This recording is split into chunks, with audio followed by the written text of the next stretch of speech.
All right. So this is going to be the last chapter that we learn today in this entire accounting class, which is going to be the closing process. Okay. Now, if you remember, when we talked about the steps to the accounting cycle, right? There were 10 steps to the accounting cycle. So far, what I've taught you up to now is we did go through steps 1 through 4, and we dabbed a little bit into step 5, which is doing the unadjusted trial balance. Now, we've been just doing regular trial balances throughout the week just to ensure the accuracy of our accounting. But where step 5 comes into play, right, is when you reach the end of a given accounting period, is when you do the last and final trial balance to test once again to match your debits equal your credits. And then from there is where you can go ahead and proceed to steps 6 through 10. Okay? So, continuing on from step 5, when we do the unadjusted trial balance, at the end of the giving accounting period, the goal is to match our total debits with our total credits, okay? Meaning running a entire trial balance to ensure the accuracy of our accounting, but also to make sure that there was no mistakes, transferring data from one worksheet to another, okay? And once the trial balance has matched on both sides, right? The debits match the credits, that's when we are finally verified to go ahead and continue to the next step. Okay. So next step is going to be step 6 and step 7, which is going to be entering in your adjustment entries and then completing the adjusted trial balance. So when we have adjustments, so throughout this entire class, right, we learn a few adjustments here and there. Now, this is where we actually apply it to the fictitious business that we have right now. So things like periodic inventory, right? So we will get to see that. Depreciation is going to be considered an adjustment. If you have supplies, right, adjusting your supplies because, of course, when you buy supplies, right now it looks like you have assets, but actually at the end of a given accounting period, you end up using those supplies. So that's going to be considered an expense that way. We have to also calculate cost of materials and also bad debt expense if there is any. So again, these are going to be considered adjustments that we must make at the end of the accounting period. So again, we're going to be entering these into our journal. We're going to be calculating them, and we're going to be updating our ledger. So that's why it's so important that you compare and contrast your unadjusted trial balance, so before you make your adjustments, and then because you are once again making these adjustments, right, you're transferring debits to credits, right, or credits to debits, you must also run an adjusted trial balance to make sure that when you did your adjustment entries that they panned out and that you transferred them correctly. So in this case, that's why you would run it here. And again, we have depreciation expense and office supplies expense. So again, when you have an asset or you have some kind of an adjustment that needs to be made, you should be able to enter in brand new accounts, and that's how your debits and your credits should pan out evenly. Okay. So once again, the adjusted and the unadjusted, right? The debits and the credits are not going to be the same. They're going to be similar, but not the same. Okay. Because there's more debits, there's more credits, and there's more debits. Okay. So once they are completely done, then you're going to go ahead and create your financial statements, okay? So it is very important that you do have all of your information, because the adjusted trial balance and the the adjusted trial balance is where you're going to get most of your information to create the financial statements. Okay, so first financial statement that we have is going to be the income statement. This is to test profitability in your company, right? This is where you're going to take all of your revenues and you're going to counter them against all of your expenses, right? Starting with the top would be your main operating income, okay? And then you're going to calculate, subtract that, since most of your income should be generated from inventory, okay? Our closest thing that to represent that we sold something was the cost of goods sold, okay? Then you're going to see if the amount of revenue covers all of the expense to operate your entire company, okay? So once you've done that, then the final number that you get here, right here, would be either a positive or a negative number. Positive means you made a profit, okay? Negative means you had a loss, okay? Pretty straightforward, right? If you had a profit, that means you generated more income than you spent money to operate your business. But if you have a loss, then you spent way too much operating your business and did not generate enough revenue, okay, to sustain the company. Now, again, most cases when you are starting a brand new company, you've made a lot of purchases in order to get your business up and running. So the possibilities of getting losses in the very first couple years of doing business is very high because you have to, you have to work hard to generate that revenue, and it's not as easy as you think, okay? So in this case, right, once you get a positive number, this is where doing the financial statements in order is very important as well. So here's the first one, which is going to be the income statement. Now, since we got a net profit, okay, what the next thing you're going to do is you're going to complete the statement of owner's equity, okay? Now, the statement of owner's equity, right? Since we had a profit, you have two choices when it comes to being a sole proprietor, okay? One, you can either pocket the money, pocket the profit, or two, you can reinvest into your company.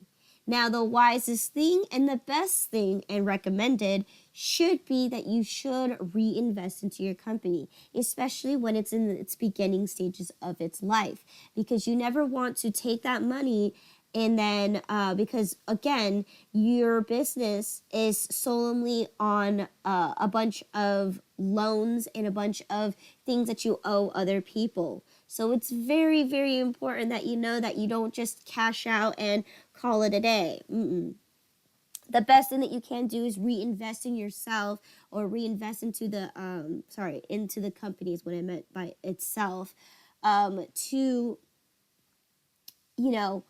better the business, right? It's all about expanding the menu, expanding the store, do better marketing, reach a higher level of people, right? If you can reinvest the profits into the company, then you can expand it, and then the company should be able to make and generate more and more revenues. So when we talk about the statement of owner's equity, our assumption is that you are going to be reinvesting the profit into the company, right? So very first thing is you're going to have your starting balance of your equity. You're going to add any net income, okay? If you have a net loss, that's an automatic deduction to your equity because who's going to pay for it, right? Who's going to pay for the loss that you made? Well, the company is, right? So in this case, if you have a net profit, you add. If you have a net loss, you subtract, okay? And anything that affects equity, such as capital contribution, so if you added more money to the company, then you would add it. If you took away money, such as an owner's withdrawal, that would also subtract money from your company. And then at the end of the day, you're going to get a new equity amount, and that's going to be your adjusted equity, and that's going to tell that's going to basically change the net worth of your company. Okay, so in this case, I'm reinvesting the money that I profited. So therefore, I started at $2,000. Now I'm at $2,309. Okay. So once this is done, right, the next step is also crucial, because once you completed the statement of equity, next is going to be the balance sheet. So this is going to be taking numbers from your adjusted trial balance once again in order to create this, because again, the balance sheet is going to be testing the accounting equation, right? Testing to see if your total assets equal your liabilities plus your equity. Now in this case, right, we're gonna look at our adjusted trial balance, and we're gonna run all of our assets, and we're gonna run all of our liabilities, because equity is given already. Equity was solved from the previous worksheet, or the previous financial form right here, where we calculated our new equity, which is going to be converted into our next page here, into our next financial form. So therefore, all you're really solving for is, does your equity equal your total assets minus your liabilities? Okay, because in this case, we are given one component, and that is equity. Okay, so once you've done that and your totals match up, your total assets equal your liabilities plus your equity, then we can move on to the very last financial statement. So this is where the statement of cash flows is going to be one of the most confusing things that you can do, because it is a combination of two financial forms. Okay, it is a combination of the income statement and the balance sheet.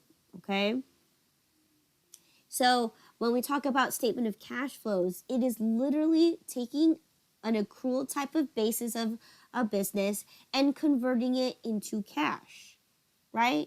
Because in this kind of state, right, when we're looking at the statement of cash flows, we are really looking down at how much money is actually generated, like actual cash is flowing into the company, versus how much cash is actually flowing out from the company.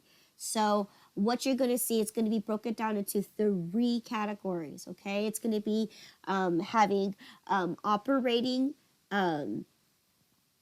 investing, and financing activities. So right away from the very top, you're going to have your net income. Now your net income, right, because we have generated income based off of sales, right? But our sales can include cash sales and credit sales. So it's very important that we know that that section of credit sales is actual cash that we did not receive, right? Because the whole purpose of statement of cash flows is seeing how much money actually did you pull in from the sales versus how much people owe you, okay? And I'll teach you how to do this again. This worksheet, it's a little complicated, but it is, again, something that you should know how to do, especially to make sure how much money is flowing into your company and how much is flowing out from your company. So when we talk about the operating section, it's mostly going to be your current assets and other assets, as well as your current liabilities and non-cash transactions, okay? So we'll talk about that section later, okay? And then, of course, your investing activities are going to be your fixed assets. Your financing activities are going to be your long-term liabilities, as well as your equity accounts, okay?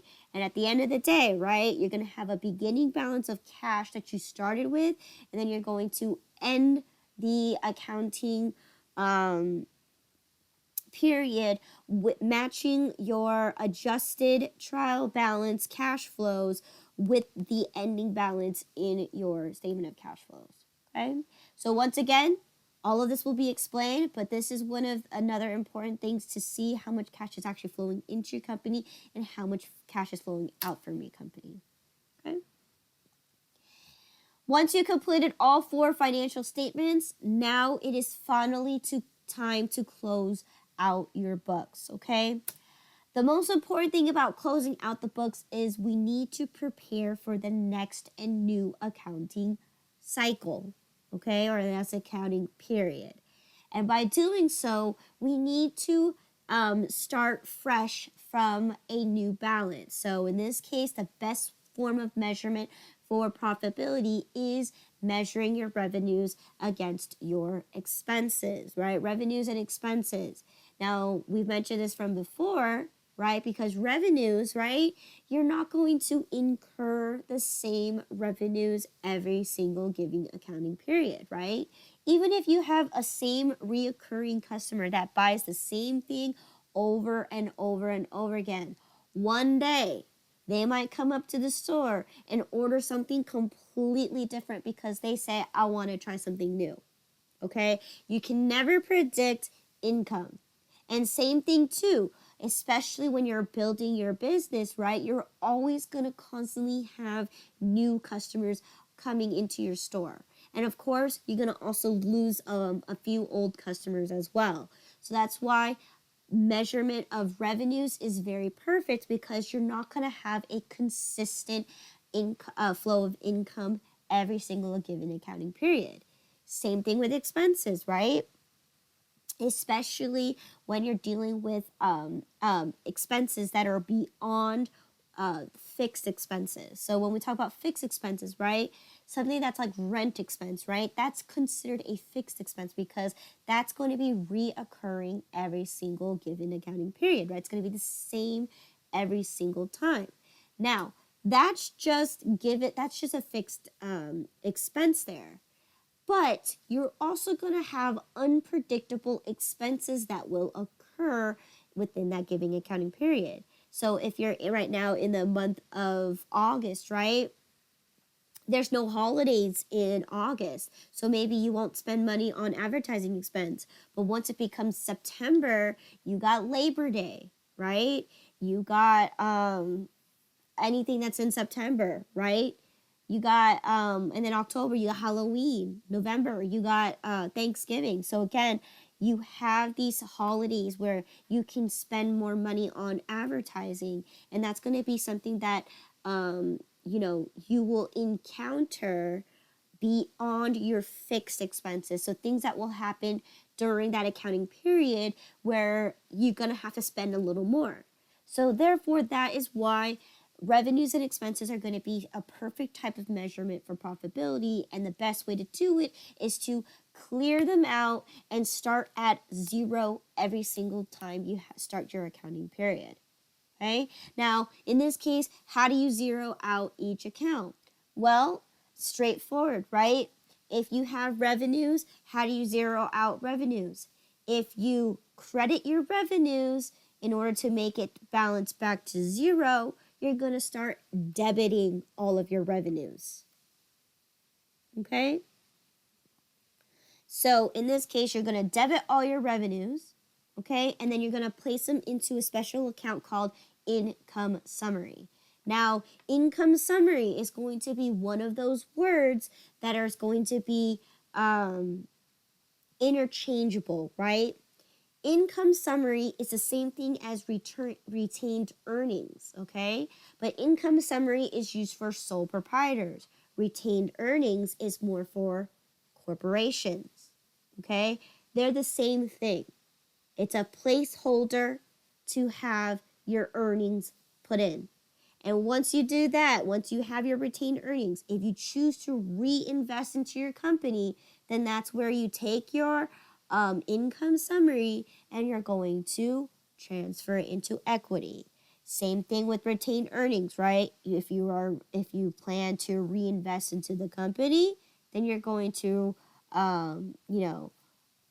take your retained earnings and you're going to put it into equity. Or you can choose to take that retained earnings and take it out as dividends to your customers, right? Or to your stockholders. That's the same idea. It's a placeholder account for you to decide what you want to do with that money. Do you want to take it and profit it, or do you want to reinvest into the company? So that's what the income summary does. Okay? Now, once you zeroed out your revenues, the next step is going to be zeroing out your expenses. So in this case, right, most, if not all of your expenses should be having a normal debit balance, right? We're taught to debit all of your expenses. Now, in this case, we need to zero them out. How do you zero them out? You're going to credit every expense account, okay? All right, and you're going to credit them into the income summary. Okay. Once you get to that step, then the last step is if you choose to reinvest into the company, you're going to either debit or credit your income summary, and you're going to either credit or debit your equity. It depends on whether you made a profit or a loss. Okay, so you're going to take your amount in your income summary and you're going to close it out to your equity. So it depends on whether there's a debit or a credit balance in your income summary. Okay. So in this case, I had a credit balance in my income summary. So therefore, because I had a profit, so therefore when I'm going to be reinvesting into my company, right, I'm going to debit my income summary and credit it to my equity because I'm increasing my equity, okay, by reinvesting. Okay? And then last but not least, you need to complete your post-closing trial balance, which once again, you're just going to run your numbers once again to ensure that when you did close out your equity accounts and your revenues and your expenses, that they came out perfectly and evenly. Okay. So once again, chapter review, steps 5 through 10, like I've mentioned before, at the end of this accounting class, you will be able to close out a book completely. We are going to learn all 10 steps of the accounting cycle. Okay, so again, step 5 was to complete the unadjusted trial balance, which is basically taking all of your accounts and comparing them for your debits to equal your credits. Your closing is going to be debit all your revenues, credit all your expenses, and then into income summary, and then close your income summary out to equity.